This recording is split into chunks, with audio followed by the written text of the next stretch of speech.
Allahu Akbar, Allahu Akbar, Allahu Akbar. Assalamualaikum warahmatullahi wabarakatuh. Masyarakat Kota Banda Aceh yang saya cintai, tak terasa sebulan penuh kita telah menjalani ibadah puasa Ramadan.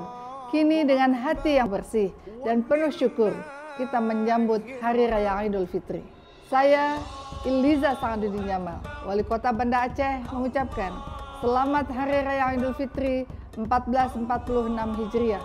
Taqabbalallahu minna wa minkum, taqabbal ya karim, kullu amin wa antum bi khair, minal aizin wal faizin. Mohon maaf lahir dan batin. Semoga Allah Subhanahu wa taala menerima segala amal ibadah kita, dan juga di hari yang fitri ini kita dapat meraih kemenangan dengan merajut silaturahmi. Insya Allah kita akan lahir kembali menjadi manusia yang baru. Wassalamualaikum warahmatullahi wabarakatuh.